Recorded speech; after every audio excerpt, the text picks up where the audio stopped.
सलाम नमस्ते बच्चों। तो मैं फिर से आपके सामने आ गया हूं एक और छोटा सा आर्टिकल लेके, राइट। और आज का हमारा टारगेट क्या है बच्चों? Myasthenia gravis, locomotion and movement, chapter number 20, 11th NCERT book. उसके डिसऑर्डर में से मायस्थीनिया ग्रेविस करके एक बीमारी है बच्चों, जिसके बारे में हम डिस्कस करेंगे। मैं उम्मीद करता हूं बच्चों आप लोग सब अच्छे रहेंगे। आपकी खैरियत पूछना मैं थोड़ा सा भूल गया, कैसे हो बच्चों? बढ़िया हो? मैं भी मस्त हूं एकदम, राइट। चलिए टॉपिक शुरू करते हैं बच्चों। आप लोग तो मुझे जानते हो, my self doctor Ravindra Dhote. मैं आपके लिए बायोलॉजी के छोटे छोटे आर्टिकल्स की छोटी छोटी समस्याएं दूर करने आया हूं यहाँ पे, ठीक है। चलिए let's start with the article myasthenia gravis. तो बेटा ये रहा मायस्थीनिया ग्रेविस। तो सबसे पहले मैं हमेशा बोलता हूं नाम से शुरू कीजिए बच्चों, नाम के मतलब से शुरू कीजिए, तभी कंसेप्ट समझ में आएगा। तो जैसे कि हम लोग जानते हैं कि यहां पे सर मायस्थीनिया में माय और एस्थीनिया ऐसे दो शब्द हैं। देखो बेटा, myo means muscle, myo means what? Muscle. और जो दूसरा शब्द है इसमें एस्थेनिया, एस्थेनिया का मतलब क्या होगा बेटा? वीकनेस। तो सर यहां पे वर्ड मीनिंग से ये पता चल रहा है कि मसल कमजोर हो रहे हैं। और sir what do you mean by this gravis? What do you mean by this gravis? Gravis means generally old age. Grave, that means old age. तो सर इसका ओवरऑल मतलब ये निकल रहा है कि बुढ़ापे में जाके मसल्स में कमजोरी आना। क्या इसका ये मतलब है? देख, वर्ड मीनिंग से तो यही मतलब लग रहा है, लेकिन रियलिटी में ऐसा कुछ भी नहीं है। ओल्ड एज में ये बीमारी होती है, ऐसा बहुत लोगों का मानना है, लेकिन मिडिल एज में भी ये बीमारी हो सकती है। और मसल्स यहां कमजोर पड़ रहे हैं, ये बात पक्की है। लेकिन मसल्स कमजोर क्यों पड़ रहे हैं, उसका रीजन जानना बहुत जरूरी है। तो पहले ये हो गया वर्ड मीनिंग बच्चों। अब आ जाते हैं डेफिनेशन पे। तो ये जो आप देख रहे हैं ये आपकी एनसीईआरटी बुक का एज इट इज स्टेटमेंट मैंने उठाया हुआ है, एनसीईआरटी बुक का, तो कोई टेंशन की बात नहीं। तो सबसे पहले it is an auto immune disorder. ओहो, तो ये तो गड़बड़ हो गई सर। ऑटो इम्यून डिसऑर्डर बोले तो सर इसका कोई इलाज नहीं है, there is no treatment. Sir starting में इतनी बुरी खबर, क्या करें बेटा? बीमारी पड़ रहे हैं तो इलाज के बारे में हम सोचते हैं, लेकिन इस बीमारी का कोई इलाज नहीं है, लेकिन फिर भी टेम्पररी ट्रीटमेंट दे सकते हैं, परमानेंट इलाज कुछ नहीं है। तो सर पहले पूरा पढ़ लेते। It is a autoimmune disorder affecting the neuromuscular junction leading to fatigue, weakening and paralysis of the skeletal muscle. तो मोस्ट स्पेसिफिक स्केलेटल मसल के बारे में बात चल रही है। न्यूरोमस्कुलर जंक्शन, यहां पे कुछ गड़बड़ हो रही है, जिसके वजह से सिम्टम आ रहे हैं फटीग मतलब थकान, वीकनेस मतलब कमजोरी, और पैरालिसिस मतलब वो मसल बिल्कुल भी काम नहीं कर रहा। पैरालाइज्ड होना बोले तो उसका कॉन्ट्रैक्टाइल स्टेट गया सर, वो बिल्कुल भी कॉन्ट्रैक्शन करने वाला नहीं है। तो अगर इनको सबको अगर मैं देख रहा हूं और ये सारे पॉइंट्स में कलेक्ट कर रहा हूं, तो मुझे क्या समझ रहा है सर? तो सर जैसे आपने पहले बताया कि ये एक ऑटो इम्यून डिसऑर्डर है। बेटा नीट एग्जाम में क्वेश्चन आया था 1 या 2 साल पहले कि which of the following is the auto immune disorders. हाँ, भले ही उसमें ऑप्शंस बहुत अजीबोगरीब थे, लेकिन फिलहाल आपको यह याद रखना है कि एक क्वेश्चन ऐसा बन सकता है कि पूरे सिलेबस में हमने कितने ऑटो इम्यून डिसऑर्डर पढ़े हैं। तो वैसे आपको नाम याद रखने पड़ेंगे, फिलहाल तो मैं आपको एक ही पढ़ा रहा हूं। तो sir auto immune disorder, auto mean self, और ये इम्यून बोले तो अपना डिफेंस मैकेनिज्म। तो हमारा जो डिफेंस मैकेनिज्म है, जो हमारा सेल्फ डिफेंस मैकेनिज्म था, वही हमारी बैंड बजा रहा है सर। सर ऐसा क्यों? मतलब जो सिस्टम हमारी रक्षा कर रहा था, हमें इंफेक्शन से बचा रहा था, हमें बीमारियों से बचा रहा था, आज वही एक कारण हो गया बीमारी का। बेटा हो तो गया है। जैसे कि मैं बताता हूं बेटा कि हमारी सब लोगों की रक्षा जो बॉर्डर पे हमारे जो सैनिक है वो लोग कर रहे हैं, फिर चाहे वो आर्मी हो, नेवी हो, एयरफोर्स हो, व्हाटएवर इट इज, ये सारे जवान मिलकर हमारे देश की रक्षा कर रहे हैं। ऐसा कभी हो जाए कि ये जवान हमारे अपोजिट हो जाए, मतलब ये जो सोल्जर्स है हमारे कंट्री के अगेंस्ट हो जाए, तो सर रीजन तो पता नहीं, लेकिन ये कंट्री की बैंड बजा देंगे, ये बात पक्की है। लेकिन ऐसा कभी नहीं होगा। हमारे सोल्जर्स बहुत निष्ठावान है, बहुत अच्छे, बहुत सच्चे हैं। लेकिन सोचो हमारे बॉडी के सोल्जर्स, हमारे बॉडी के सोल्जर्स बोले तो मैं किसकी बात कर रहा हूं? डिफेंस मैकेनिज्म की। और हमारे बॉडी में जो डिफेंस मैकेनिज्म के सोल्जर्स होते हैं उनको बोलते हैं हम लोग एंटीबॉडीज। अब बेटा एक्चुअली डिफेंस मैकेनिज्म आपको health and disease chapter, NCERT 12th की एनसीईआरटी बुक है, उसमें human health and disease chapter है, उसमें इम्यून सिस्टम पूरा आता है। तो antibodies, first of all it is represented by A B, antibody. तो एंटीबॉडी क्या होता है? This are the protein molecules, right, and which is responsible for the defence, defensive molecules है। मतलब ये प्रोटीन्स आपकी रक्षा करते हैं। अब ये जो रक्षा कर रहे हैं ये आपकी बैंड बजा रहे हैं। सर रीजन पता नहीं।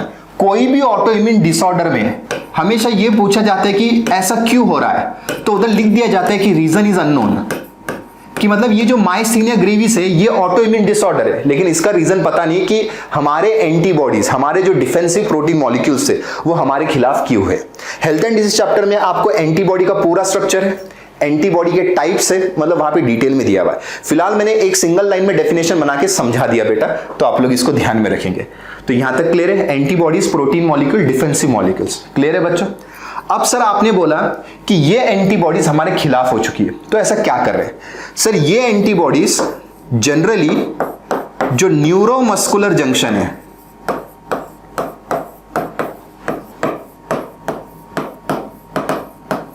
उसको किसी तरह से ये लोग ब्लॉक कर रहे हैं। मैं समझ नहीं पाया बेटा। सबसे पहले नाम पे ध्यान दो, न्यूरोमस्कुलर जंक्शन मतलब नर्वस सिस्टम और मसल्स के बीच में जंक्शन। जैसे हमने स्पेसिफाई किया कि ये मस्कुलर सिस्टम की बीमारी, स्केलेटल मसल्स की बीमारी है, तो बेटा स्केलेटल मसल्स को अगर कॉन्ट्रैक्शन करना है तो उनको इंपल्स पहुंचाना जरूरी, बिना इंपल्स के वो कॉन्ट्रैक्ट नहीं हो सकते। और जब तक इंपल्स नहीं पहुंचेगा तो कॉन्ट्रैक्शन नहीं होगा, कॉन्ट्रैक्शन नहीं होगा तो मसल रिलैक्स स्टेट में रहेगा, जिसको हम लोग पैरालाइज स्टेट भी बोलते हैं, नॉन कॉन्ट्रैक्टाइल स्टेट। ठीक है। अब सर इंपल्स पहुंचा क्यों नहीं, तो बीच में रुकावट के लिए कौन खेदता बेटा, एंटीबॉडीज। कहीं ना कहीं ये एंटीबॉडी जिम्मेदार थी कि जो नर्वस सिस्टम और मस्कुलर सिस्टम के बीच में दीवार बनके खड़ी हुई थी, जिसके वजह से कॉन्ट्रैक्टाइल स्टेट नहीं हो पाता और मसल कंटिन्यू रिलैक्स स्टेट में रह रहे थे। इसका मतलब ये हो रहा है सर कि यहां पे इंपल्स का ट्रांसमिशन क्या हो रहा है, ब्लॉक्ड हो रहा है। सबसे पहले मेरे को आपको क्या करना पड़ेगा, ये बीमारी को समझाने से पहले नर्वस सिस्टम और मस्कुलर सिस्टम के बीच में क्या कनेक्शन है और क्या जंक्शन है उसको बताना मेरे लिए बहुत जरूरी है आपको। चलिए उसको एक इमेज के थ्रू हम लोग पढ़ेंगे बच्चों। देखिए बेटा, ये एक नॉर्मल न्यूरोमस्कुलर जंक्शन है, ठीक है। आप ध्यान देंगे यहां लिखा हुआ भी, दिस इज नॉर्मल, ये कोई मायस्थीनिया ग्रेविस वाला नहीं है। तो पहले नॉर्मल समझिए। अब ये जो नीचे वाला पार्ट है ये तुम्हारा मसल सेल है, यहां पे लिखा हुआ है this is your muscle cell, ठीक है, ये पूरा पार्ट। और ऊपर से ये आ रहा है आपका नर्व सेल, मतलब दैट इज योर न्यूरॉन, मतलब बेसिकली ये न्यूरॉन का पार्ट रहेगा कौन सा बेटा, एक्सॉन। क्या रहेगा बच्चों, एक्सॉन रहेगा। अब क्या होता है, यहां से इंपल्स आ रहा है बेटा। अब आप देख रहे होंगे ये एक्चुअली जो गोल गोल है इन्हें हम लोग बोलते हैं सिनेप्टिक वेसिकल्स। क्या कहते हैं बच्चों, सिनेप्टिक वेसिकल्स। इंपल्स बोले तो इलेक्ट्रिकल मैसेज, इलेक्ट्रिकल चार्ज, मिली वोल्ट्स में चार्जेस रहते हैं। अब जनरली यहां पे जो करंट है, इंपल्स है, ये जो इंपल्स है करंट, वो करंट मुझे नीचे पहुंचाना है मसल्स में, तब जाके मसल कॉन्ट्रैक्शन में जाएंगे। लेकिन उनके बीच में ये बहुत बड़ा गैप है और इस गैप को हम लोग क्या बोलते हैं बेटा, सिनेप्स। क्या बोलते हैं बच्चा, सिनेप्स। तो नर्वस सिस्टम और मस्कुलर सिस्टम मतलब नर्व सेल और मसल सेल दोनों के बीच में एक स्पेस है और इस स्पेस को हम लोग क्या बोलते हैं बेटा, दैट इज योर सिनेप्स। ठीक है। अब सर ये स्पेस भरने के लिए हमने बीच में केमिकल डाला। केमिकल बनाने की जिम्मेदारी थी सिनेप्टिक वेसिकल की। ये जो गोल गोल दिख रहा है ना, दिस इज सिनेप्टिक वेसिकल। इनके अंदर केमिकल बनेगा बेटा, ठीक है। अब वो केमिकल हमने क्या किया, रिलीज किया इनटू दिस स्पेस और वो केमिकल का नाम यहां पे रखा हमने, that is acetylcholine. This chemicals are basically headed as a neurotransmitters. इनकी जो हेडिंग दी जाती है इन्हें कहा जाता है बच्चों न्यूरोट्रांसमीटर्स। तो एक न्यूरोट्रांसमीटर या बॉडी का सबसे कॉमन न्यूरोट्रांसमीटर होता है एसिटिल कोलिन। तो ये जो बीच में गैप था तो मैंने यहां पे एक केमिकल ब्रिज बनाया with the help of acetylcholine. ये जो आप डॉट्स देख रहे हैं ग्रीन ग्रीन, जिसको मैं भी लाल लाल कर रहा हूं बेटा, तो ये जो डॉट्स है ये केमिकल्स है, दैट इज योर न्यूरोट्रांसमीटर। ये सब ये न्यूरोट्रांसमीटर एसिटिल कोलिन ये पूरा, ठीक है। अब सर न्यूरोट्रांसमीटर नीचे उसके रिसेप्टर चैनल्स रहते हैं ऑन योर सार्कोलेमा। सार्कोलेमा समझ रहे हो ना बेटा, that is a plasma membrane. Sarcolemma क्या रहेंगे बेटा तुम्हारी, plasma membrane of the muscle cell. तो अगर आप डायग्राम में गौर से देख रहे हो बच्चों, तो आप देखिए यहां पे ऐसे रिसेप्टर्स बनाए हुए, रिसेप्टर्स बोलते दरवाजे, समझ लीजिए ऐसे सादी भाषा में। अब क्या हो रहा है सर, ये रिसेप्टर पे आके केमिकल्स लगेंगे, न्यूरोट्रांसमीटर्स क्या होंगे यहां पे अटैच, और जैसे ये रिसेप्टर के साथ मतलब एसिटिल कोलिन रिसेप्टर, जैसे यहां नाम दिया हुआ देखो, right, that is ACH acetylcholine receptors. तो ऊपर से जो केमिकल आ रहा है वो नीचे इस रिसेप्टर के साथ होगा अटैच। क्या होगा, अटैच। लाइक जैसे ही अटैच होगा उधर के चैनल्स खुल जाएंगे, दरवाजे खुल जाएंगे, और ये सिग्नल जैसे लिखे हुआ ये जो इंपल्स है वो नीचे आ जाएगा तुम्हारी सार्कोलेमा में। सिग्नल बोले तो दैट इज योर इंपल्स, वो नीचे आ जाएगा। ठीक है, यहां लिख देता हूं मैं इंपल्स। तो सर पहले मैंने क्या समझा, ऊपर का इंपल्स नीचे कैसे पहुंचाया गया, तो उसके लिए हमने केमिकल्स का इस्तेमाल किया। केमिकल का नाम था न्यूरोट्रांसमीटर एसिटिलकोलिन, इसका हमने इस्तेमाल किया। और उस न्यूरोट्रांसमीटर को रिसीव करने के लिए सार्कोलेमा के पास क्या थे बेटा, रिसेप्टार्स थे। क्या थे बच्चा, रिसेप्टार्स थे। तो केमिकल भी चाहिए और रिसेप्टार्स भी चाहिए। अगर ये दोनों है तो ऊपर का इंपल्स नीचे आ सकता है, और अगर ऊपर का इंपल्स नीचे मसल में आ गया तो मसल कॉन्ट्रैक्टाइल स्टेट में जा सकता है। मसल किस में जा सकता है बेटा, कॉन्ट्रैक्टाइल स्टेट में जा सकता है। लेकिन अब मायस्थीनिया ग्रेविस में क्या हो रहा है, ये तो नॉर्मल है कि नॉर्मली मसल ऐसे कॉन्ट्रैक्ट करता है, ऊपर का इंपल्स नीचे आता है और इस तरह से कॉन्ट्रैक्शन चलता है। अब मायस्थीनिया ग्रेविस में क्या हुआ, इनके बीच में कहीं तो भी एंटीबॉडीज आ गई। इनके बीच में कहीं से तो भी क्या आ गई बेटा, एंटीबॉडीज। उसे अगले इमेज से देखने की कोशिश करेंगे। ये है नॉर्मल न्यूरोमस्कुलर जंक्शन। आगे बढ़ते हैं बच्चों, देखिए ये रहा आपका मायस्थीनिया ग्रेविस का न्यूरोमस्कुलर जंक्शन। ठीक है, अब देखिए यहां पे वो नर्व सेल वैसा का वैसा ही है, ये मसल सेल है, राइट। अब सर ये हो गया आपका केमिकल, ये दैट इज एसिटिलकोलिन, यहां नाम लिखा हुआ है। ये आपका क्या हो गया, वो सिनेप्स, अभी हम लोग देख रहे थे। ठीक है, अब सर सब कुछ सही चल रहा है, ऊपर से इंपल्स आ रहा है, फिर ये केमिकल्स भी आ रहे हैं, न्यूरोट्रांसमीटर भी आया, नीचे रिसेप्टर भी है, एसिटिलकोलिन रिसेप्टर भी है। लेकिन आप देख रहे हैं आपका ये जो केमिकल एसिटिलकोलिन है, जिसको नीचे रिसेप्टर्स मतलब वो जो दरवाजे उसके साथ अटैच होना था वो हो नहीं पाया, क्योंकि उन दरवाजों को बंद करके रखा गया है। आप देखिए बच्चों, विद द हेल्प ऑफ ये वाई शेप देख रहे एंटीबॉडीज, ये एंटीबॉडीज है। ये एंटीबॉडीज ने एक्चुअली क्या किया, नीचे जो रिसेप्टर थे एसिटिलकोलिन रिसेप्टर्स, उसके साथ खुद बॉन्डिंग बना दी। ऊपर से जो केमिकल आ रहा था वो रिसेप्टर को टच ही नहीं कर पाया, क्योंकि बीच में एंटीबॉडीज ने उस रिसेप्टर्स को ब्लॉक करके रखा था। And because of that only ऊपर का इंपल्स नीचे नहीं आ पाया। मतलब सब कुछ सही चल रहा था सर, यहां से सब कुछ सही चल रहा था, लेकिन यहां आके ब्लॉकेज है, इधर ब्लॉकेज है। एसिटिलकोलिन के रिसेप्टर्स को ब्लॉक किया गया, एसिटिलकोलिन को नहीं, एसिटिलकोलिन के जो रिसेप्टर्स थे ऑन द सार्कोलेमा उसको ब्लॉक कर दिया गया।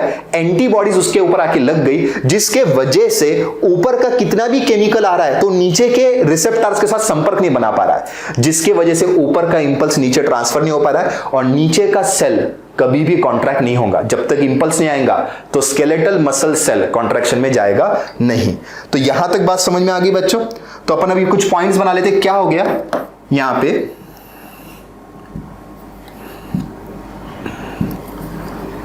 एंटीबॉडीज, शॉर्टकट में लिख लो, एंटीबॉडीज ब्लॉक्ड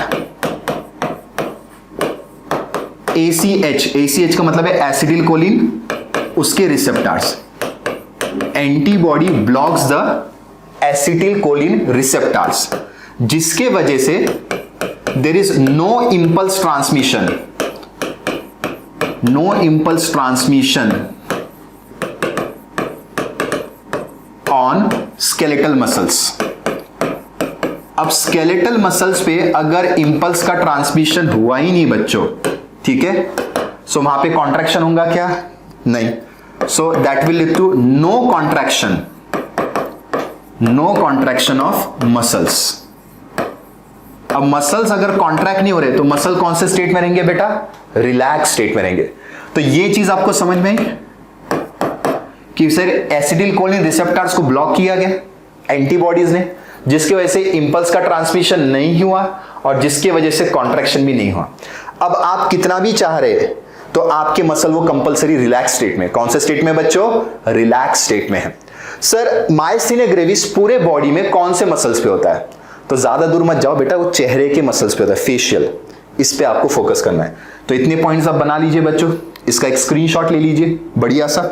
अब अपन सिम्टम्स पे जा रहे हैं बच्चों, ठीक है, कि जनरली मायस्थीनिया ग्रेविस जिसमें मसल कॉन्ट्रैक्ट नहीं हो रहा है, क्यों नहीं हो रहा है, क्योंकि उस पे इंपल्स नहीं जा रहा है। इंपल्स क्यों नहीं जा रहा है, क्योंकि एंटीबॉडीज ने उसको ब्लॉक करके रखा हुआ है, ठीक है।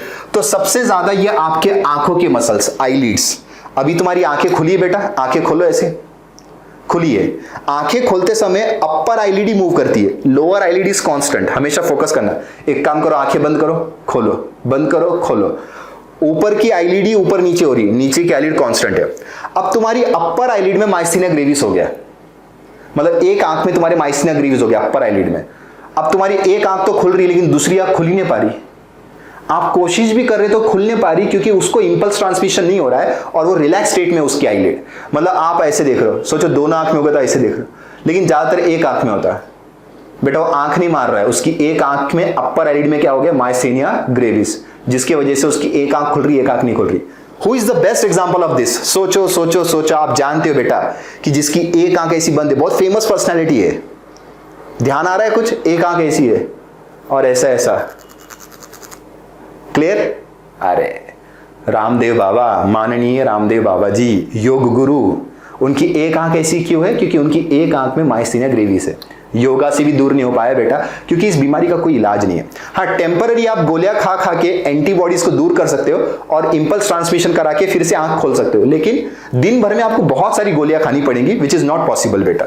तो इसका मतलब sir, drooping of eyelids, this is the first symptom. Ramdev Baba को याद करो, माइस्थीनिया ग्रेविस याद हो जाएगा बच्चों। अभी कैसा है ना, मैं यहाँ पे रामदेव बाबा का फोटो नहीं डाल सकता, ऑब्जेक्शनेबल हो जाएगा, आप समझ सकते हो, लेकिन आप इमेजिन तो कर सकते हो, ऐसा है, ठीक है। सो ड्रूपिंग ऑफ आईलिड्स। अब कभी कभी दोनों आईलिड गिर गई, दोनों ऐसा हो गया, तो सर विजन में प्रॉब्लम होगी, करेक्ट। तो सर उसको बोलते हैं diplopia, another symptom, that is a double vision, धुंधला धुंधला दिखाई देता है, डिप्लोपिया, दोनों आंखों की आईलिड में हो गया तो ड्रूपिंग ऑफ आईलिड हो रहा है। फिर उसके बाद सर फेशियल मसल्स में भी हो सकता है, फोरहेड, जैसे फोरहेड में जैसे अपनी झुर्रियां आती है एक्सप्रेशन, या पूरे चेहरे के एक साइड के या दोनों साइड के, तो लॉस ऑफ फेशियल एक्सप्रेशन हो सकता है sir, loss of facial expression, ठीक है। डिपेंड कितने मसल्स इन्वॉल्व है इसके अंदर, क्योंकि मसल अगर कॉन्ट्रैक्ट ही नहीं होंगे तो देयर इज नो एक्सप्रेशन। क्योंकि कोई भी, जैसे आपको स्माइल करनी, इतनी स्माइल के लिए भी आपको क्या लगता है बेटा, मस्कुलर कॉन्ट्रैक्शन, जो कि इधर अभी नहीं हो रहा है। नेक्स्ट इसमें ये हो सकता है कि जैसे आपके फेरिंग्स के मसल, यहां से जैसे आप खाना निगलते हो, निगलने की एक्टिंग करो, तो यहां के मसल्स में भी अगर माइस्थीनिया ग्रेविस हो गया तो निगल भी नहीं पाओगे। सो डिफिकल्टी, एक तो बोलने में भी डिफिकल्टी होगी, डिफिकल्टी इन स्पीच अगर वो वोकल कॉर्ड्स तक गया है तो, और दूसरा डिफिकल्टी इन स्वेलोइंग, खाना या पानी निगलने में भी तकलीफ हो सकती है। डिफिकल्टी इन स्वेलोइंग को मेडिकल टर्म है बच्चों डिस्फेजिया, क्या टर्म है, डिस्फेजिया। इतने सिम्टम्स बस है, बस इतने आप लिख लीजिए, स्क्रीनशॉट ले लीजिए इसका बढ़िया से, कोई दिक्कत का काम नहीं है। अब सर ट्रीटमेंट तो मैंने पहले बोला परमानेंट कुछ नहीं, छोटी मोटी गोलियां खा के आप टेम्पररी रिलीफ पा सकते हो। सर इससे कोई डेथ हो सकती है क्या? नहीं रे बेटा, बहुत रेयर है, क्योंकि इतने इसमें ही है, तो बहुत रेयर केसेस में डेथ होती है, नहीं तो वैसे डेथ होने वाली नहीं है, बिल्कुल भी नहीं होने वाली। इंसान इसके साथ जी सकता है, रामदेव बाबा जी रहे, जीता जागता एग्जाम्पल है अपने पास, ठीक है। अच्छा, अब एक एक्स्ट्रा इंफॉर्मेशन चलते चलते, ठीक है। माइस्थीनिया ग्रेविस को अपने बुक में तो नहीं, लेकिन गूगल या विकिपीडिया वगैरह पे आप जाओगे तो उधर एक और नाम दिया हुआ है, it is also called as snowflake man disease. अब सर ये क्या है? कुछ नहीं, जनरल नॉलेज। स्नोफ्लेक का मतलब ये होता है कि जैसे बर्फ की औस की वो होती है ना बूंदे, जनरली अपन क्या बोल सकते हैं, बर्फ गिरती है जम्मू कश्मीर वगैरह साइड, सॉफ्ट सॉफ्ट बर्फ रहती है। बर्फ की लाइफ कितनी होती रहे, टेम्परेचर अगर थोड़ा भी ये बढ़ गया तो बर्फ पिघल जाती है। मतलब स्नोफ्लेक का मतलब ये क्या है, इंसान यहाँ बर्फीला ठंडा नहीं पड़ने वाला है, उसकी लाइफ वैसी हो रही है, ऐसे ही बोला जा रहा है। क्योंकि सर यहाँ पे बहुत ही स्नोफ्लेक बोले तो क्या रहती है, बहुत ही फ्रेजाइल, नाजुक, ठीक है, और बहुत जल्दी ब्रेक हो जा सकती है, बहुत इजीली ब्रेकेबल, ठीक है। क्योंकि स्नोफ्लेक्स बर्फ की छोटी छोटी जैसे बर्फ पड़ती है, आप समझ रहे हो ना, जैसे बर्फ जो भी इलाके में गिरती तो जैसी नीचे गिरती पिघल जाती है। तो ये पहले ये जो बीमारी थी ऐसा समझते थे कि इसमें डेथ रेट बहुत ज्यादा है, इंसान जल्दी मर जाएगा, ऐसा वैसा वैसा वैसा समझते थे करके इसका नाम स्नोफ्लेक मैन डिजीज दिया गया कि किसी भी इंसान में बीमारी होती है तो ऐसा लगता था कि वो इंसान कब बिखर जाएगा, कब टूट जाएगा, कब मर जाएगा, ये उसका मानना था। लेकिन अभी की तारीख में, आज की तारीख में मेडिकल साइंस में इतनी एडवांसमेंट हो चुकी है कि ये कंसेप्ट को मानते नहीं है, लेकिन ऐसा उसका एक नाम दिया हुआ है, स्नोफ्लेक मैन डिजीज, ऐसा एक नाम दिया हुआ है, जस्ट जनरल नॉलेज की याद रखो, नीट एग्जाम में कोई नहीं पूछने वाला बेटा। तो चलिए यहां पे हमने मायस्थीनिया ग्रेविस को कंप्लीट किया, एक बार थोड़ा सा देख लेते वापस। तो ये सिम्टम है, आईलिड्स, फेशियल एक्सप्रेशंस वगैरह, इस पे आप ध्यान देंगे। और बेसिक बोला एंटीबॉडी किसको ब्लॉक किया, acetylcholine receptor, acetylcholine को नहीं, किसको ब्लॉक किया, उसके रिसेप्टर को। There is no impulse transmission, that's why there is no contraction, ठीक है। फिर ये अपन ने इमेज के थ्रू देखा कि एंटीबॉडीज ने किस तरह से ब्लॉक किया हुआ है, ये नॉर्मल न्यूरोमस्कुलर जंक्शन तक कैसे इंपल्स जाता था पहले, और ये अपन ने स्टार्टिंग यहां से की थी, राइट, कि भैया ऐसा चल रहा है। तो ये डेफिनेशन थी हमारी एनसीईआरटी बुक की कि इंपल्स ट्रांसमिशन नहीं हो रहा है, जिसकी वजह से फटीग, वीकनिंग और पैरालिसिस, ये 3 चीजें आपको देखने को मिल रही है। So this is all about the myasthenia gravis बच्चों। चलिए आज का आर्टिकल यहीं खत्म हुआ, बहुत जल्दी मुलाकात होगी ऐसे ही छोटे छोटे आर्टिकल्स के साथ। मैंने आपको कहा है कि आपको जो कुछ भी पढ़ना है कमेंट सेक्शन में आप लिख के भेज सकते हैं बच्चों। चलिए तब तक के लिए stay home, stay safe, stay together. बहुत जल्द मुलाकात होगी बेटा, tata bye bye, take care.